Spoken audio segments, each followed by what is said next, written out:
আমি নিজ চোখে দেখছি একটা লোক সিমেন্টের বস্তা নামাইতেছে। এটা আমি কয়েকবারই বলছি এই কথাটা, আমার এত মায়া লাগছে।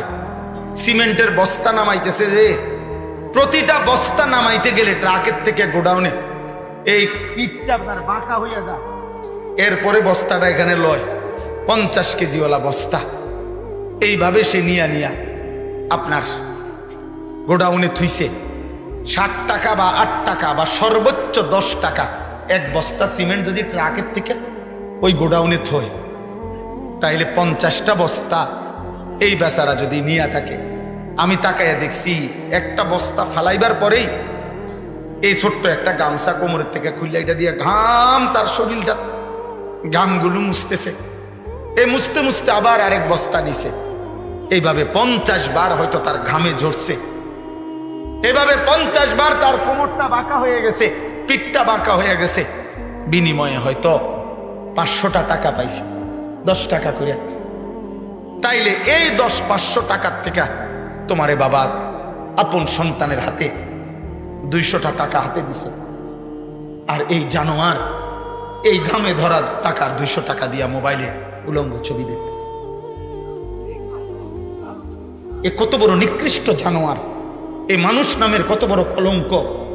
এ বাবার কত বড় নাফরমান সন্তান!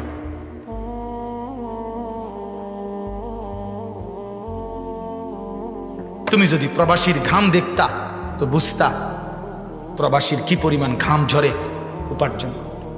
আমি তো দেখছি সৌদি আরবে প্রতিবারেই হজ উমরায় গেলে আমি তো প্রবাসীদের রুমে রুমে যাই। প্রবাসীদের সাথে আমার বহুত সম্পর্ক, আলহামদুলিল্লাহ। প্রবাসী আমাদের অনেক মহব্বত করে, অনেক কাঁদে।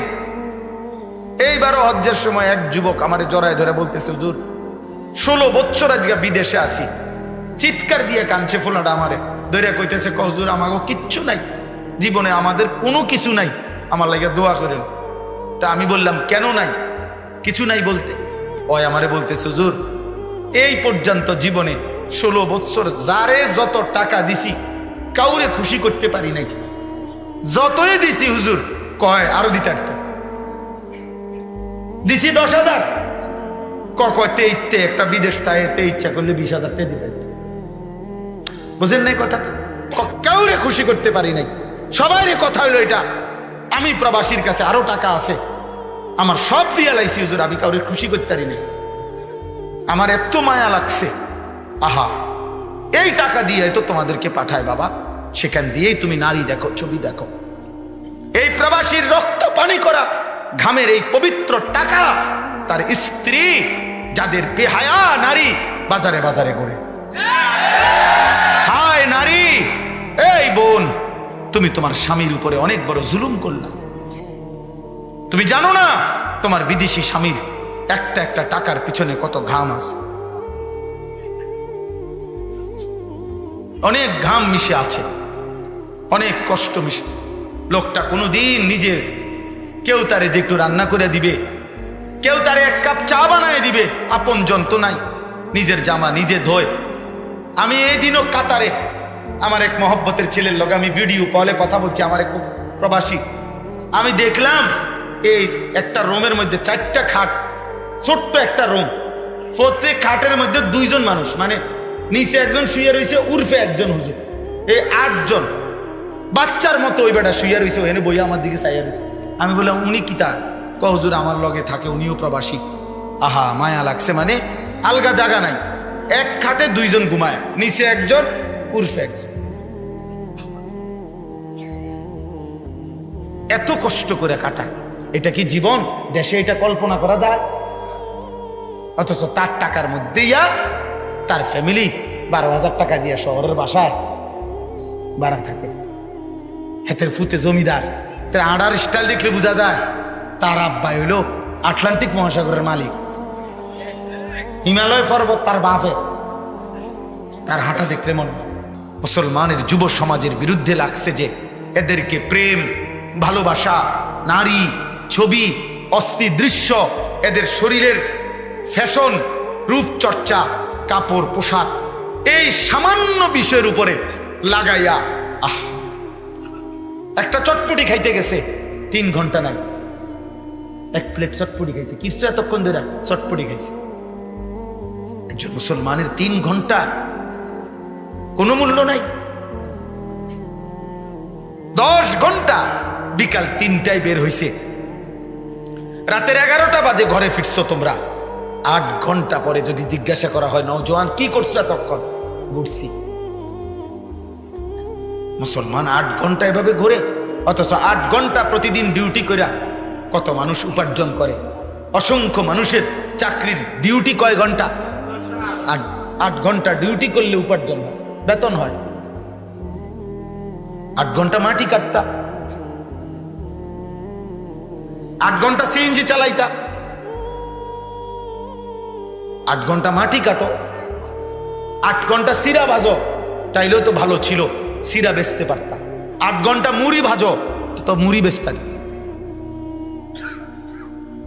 একটা কিছু করো, দুনিয়ার জন্য কিছু করো। তোমারও তো দরকার, আগামী দিনে টাকা পয়সা দরকার, তো দুনিয়ার উপার্জন করো, আখিরাতের ফিকিরও করো। আল্লাহ তোমাদেরকে হেফাজত করেন। প্রিয় ভাই, রাগ করে বলি নাই, তোমার প্রতি নারাজ তো না আমি।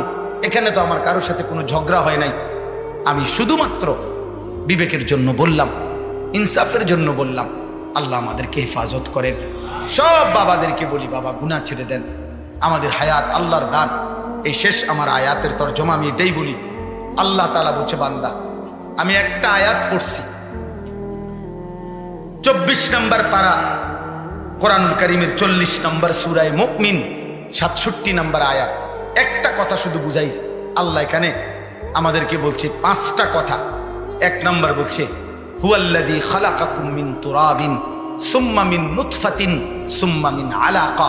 আল্লাহ বলছে, মায়ের পেট থেকে বান্দা আমি তোমাকে এই পৃথিবীতে বের করার আগে ধাপে ধাপে আমি তোমাকে সৃষ্টি করেছি। একবার মাটি, একবার বীর্য, একবার জমাট রক্ত, একবার গোশতের টুকরা, একবার হাড্ডির কঙ্কাল, আরেকবার গোশতের আবরণ দিয়ে নাক চোখ কান লাগিয়ে শরীর গঠন, আর সর্বশেষ 7 নম্বরে রূহ ফুঁকে দিয়ে মায়ের পেট থেকে বের করছি। আল্লাহ বলে, বান্দা এই 1 নম্বর কথা তুমি মনে রেখো। 7 ধাপে আমি চাইলে কুন বললেই হয়ে যেত। আমি কুন ফায়াকুন, আমি যদি বলি হও তাহলেই তো হয়ে যায়। আমি এটা বলেও তোমারে বানাইতে পারতাম, কিন্তু আমি তোমারে বেশি মায়া করে মায়ের অন্ধকার জরায়ুতে 9 মাস লাগাতার রেখে আমি আল্লাহ আমার কুদরতি হাতে একটা একটা করে ধাপ অতিক্রম করে আমার নিজ হাতে চোখ নাক কান আমি লাগাইয়া আমি তোমার আকৃতি দিয়ে মায়ের পেট থেকে আমি তোমাকে বের করেছি। অতএব বান্দা আমারে কেমনে বললাম? তুমি জানো না আমি তোমারে কত যত্নে বানাইছি? আমারে বললা কেমনে? আমারে একটা সেজদা দিলা না কেমনে? 2 নাম্বার, আল্লাহ আবার মনে করাইছে, সুম্মা ইউখরিজুকুম তিফলান সুম্মা লিতাবলুগু আশুদ্দাকুম সুম্মা লিতাকুনু শুয়ুখা। আল্লাহ বলেন, এবার মায়ের পেট থেকে বের হয়ে ভাবো তো, আমি আল্লাহই তো তোমাকে শিশু বানাইলাম, আমি আল্লাহই তো তোমাকে পূর্ণ শক্তি যৌবন দিলাম, আমি আল্লাহই তো তোমাকে আবার বৃদ্ধ বানাইলাম। এটাও কি আমি করি নাই? কথা বলে না, আল্লাহ করে নাই? শিশু কে বানায়? যুবক কে বানায়? বৃদ্ধ কে বানায়? আল্লাহ বলেন, শিশু কালো তো আমার, যৌবন কালো তো আমার, বৃদ্ধ কালো তো আমার, তা আমারে ভুলে গেলা কেন? মায়ের পেটের সময়টাও তো আমার, আমারে বললা কেন? 3 নাম্বার, অমিনকুম মান ইউতাওয়াফা মিন ক্বাবলু। আল্লাহ বলে, বান্দা মনে রেখো, তোমার দাদা, তোমার চাচা, তোমার বড় ভাই, তোমার সমবয়সীর চাইতে বয়স্ক, তাকে দেখে তুমি প্রতারিত হইও না। বরং এটা মনে রেখো, আমি সবাইকে জন্ম নিলেই, মায়ের পেট থেকে বের করলেই সবাইকে আমি জোয়ান বানাই না, সবাইকে আমি বুড়া বানাই না। আমি কিন্তু চলতি পথে অনেককেই পূর্ণ বৃদ্ধ পর্যন্ত পৌঁছবার আগে আগেই মৃত্যু দিয়ে ফেলি, এবং মৃত্যুই দেই বেশি, টিকে রাখি কম। এই জন্য হাসান বসরি রহমতুল্লাহ আলাইহি বলছেন, হে যুবক মনে রেখো, আম গাছ থেকে যে ফুল বের হয়, মুকুল, বই, আমের বই, আমের মুকুল, তিনি বলছেন ওই মুকুল সবগুলো আম হয় না। যতগুলো ছোট্ট ছোট্ট আম হয় সবগুলো বড় আম হয় না, যতগুলো বড় হয় সবগুলো ফাঁকে না, বরং মনে রাখবা ঝরে যায় বেশি, থেকে যায় কম। মুকুল ঝরে যায় বেশি না টিকে বেশি? ছোট্ট আম, ছোট্ট ছোট্ট যে পিচ্ছি পিচ্ছি আম ধরে ফইলা, এগুলা বেশি টিকে না ঝরে যায় বেশি? এই জন্য বলছে ঝরে যায় বেশি, টিকে থাকে কম। আল্লাহ বলছে বান্দা আমি কিন্তু সবাইকে শেষ পর্যন্ত, বৃদ্ধ পর্যন্ত নেব না। আমার এক বন্ধু মৌলানা মোতালেব হুসাইন সালিহি, বক্তা আলেম, মৌলানার ছেলে মেয়ে, তার দুইটা ছেলের পরে একটা মেয়ে হয়েছে। আজকে 1 মাস অসুস্থ ছিল, নতুন 1 মাসের বাচ্চা। গতকালকে রাত্রে 10টা বাজে নিঃশ্বাস আটকায়া বাচ্চাটা মারা গেছে। আজকে সকাল 11টা, সাড়ে 11টা বাজে দাফন হয়েছে। অনেক কাঁদতেছে যে ঢাকা হসপিটালে ছিল। রাত্রে 12:30, 1টা বাজে যখন আমারে কথা বলতেছে, কাঁদতেছে আর বলতেছে আমার সন্তান আমার কোলে। এত ছোট বাচ্চা, তোর অ্যাম্বুলেন্সে আনার দরকার নাই, ওই যে আমার সন্তান আমার কোলে আমার দিকে তাকায় আছে। তাইলে বাপ আল্লাহ বলছে বান্দা অহংকার করো না বান্দা, আমি যখন তখন মৃত্যু দিয়ে ফেলব। কাজেই মৃত্যু আসলে আর আমলের সুযোগ হবে না, হায়াত না পেলে আর আমলের সুযোগ হবে। কাজে আজই নামাজ পড়ো, বলো ইনশাআল্লাহ। সর্বশেষ আল্লাহ বলেন ওয়ালিতাবলুগু আজালাম মুসাম্মা ওয়ালাআল্লাকুম তাকিলুন। আল্লাহ বলেন আমি কিন্তু কাউকেই অনির্দিষ্ট, অকালে, অসময়ে মৃত্যু দেই না, কিন্তু আমি প্রত্যেকের জন্য হায়াত নির্ধারণ করে রেখেছি। ওই নির্ধারিত সময় পর্যন্ত পৌঁছাইয়েই আমি মৃত্যু দিয়ে থাকি। অতএব কেউ অকালে মরে না, নির্দিষ্ট সময় মরে। কখন মরে বলে না? নির্দিষ্ট সময়। বলে আল্লাকুম তাকিলুন। আল্লাহ বলে এই যে আমি মায়ের পেট থেকে 7 ধাপ, দুনিয়াতে একবার শিশু, একবার যুবক, একবার বৃদ্ধ, আবার কাউকে হায়াত দেই, কাউকে মৃত্যু দেই, কাউকে হাসাই, কাউকে কাঁদাই, কাউকে সুখ দেই, কাউকে দুঃখ দেই, কাউকে সুস্থ রাখি, কাউকে অসুস্থ বানাই। এই সবটা আমি কেন করি? যেন তুমি বুঝতে পারো প্রত্যেকে যে তোমার কোনো ক্ষমতা নাই, মূলত আমায় আল্লাহর ক্ষমতা। অতএব ইনসাফের দাবি, আকলের দাবি, বিবেকের দাবি, যুক্তির দাবি, বাস্তবতার দাবি আমার দেহ, আমার শরীর, আমার শৈশব, আমার যৌবন, আমার বৃদ্ধ, আমার রাত, আমার সুখ, আমার দুঃখ, আমার আনন্দ, আমার বেদনা, আমার সুস্থ থাকা, আমার অসুস্থ, আমার নিঃশ্বাস, আমার হাতের নড়াচড়া, আমার বিন্দু বিন্দু নড়াচড়া, জীবনের প্রতিটা স্পন্দন আমার আল্লাহর হাতে। অতএব ইনসাফের দাবি আল্লাহরই ইবাদত করা, আল্লাহরই গোলামি। এটাই আল্লাহ বলছে। তুমি যেন বুঝতে পারো যে আমি আমার ইবাদতই করা উচিত, কারণ তোমার তো কিচ্ছু না বান্দা, সবটা তো আমার। তাহলে আমারে অবমূল্যায়ন করছো কেন? আমার কথার নাফরমানি করছো কেন? আল্লাহ আমাদের সমস্ত কিশোর নওজোয়ানকে হেফাজত করে। বয়স্ক বাবারা গুনাহ ছেড়ে দেন, পর্দার আড়ালের মা বোন গুনাহ ছেড়ে দেন, 5 ওয়াক্ত নামাজে অভ্যস্ত হন। এবার আমার শেষ কথা হলো, যাদের বয়স 30 এর নিচে, 30 বছরের নিচে যাদের বয়স, তোমরা হাত উঠাও, হাত উঠাও ভাই।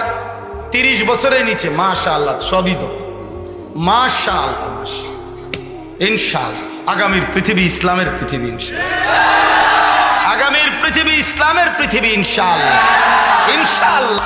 আমার ওসিয়ত তোমাদের প্রতি, প্রিয় ভাই, আমার ছেলেরা, আমার সন্তান, আমার 2টা কথা আমার শেষ। 1, চোখ হেফাজত কইরো, নারী দেখো না, অশ্লীল ছবি দেখো না। নারীর চাহিদা তোমার আল্লাহ দিছে, বিবাহের মাধ্যমে পবিত্র এক নারী মিলিয়ে আল্লাহ তোমার চাহিদা পূরণ করে দেবে ইনশাআল্লাহ। তুমি নষ্ট হইও না, তুমি চরিত্রহীন হইও না, তুমি লম্পট হইও না। আর 2 নাম্বার হলো ফজরের নামাজ জামাতে পড়ো, ইনশাআল্লাহ তোমার জীবন সুন্দর হবে, আখলাক সুন্দর হবে, চেহারা সুন্দর হবে, বাকি 4 ওয়াক্ত নামাজ সহ তোমার জীবন নুরানি হয়ে যাবে।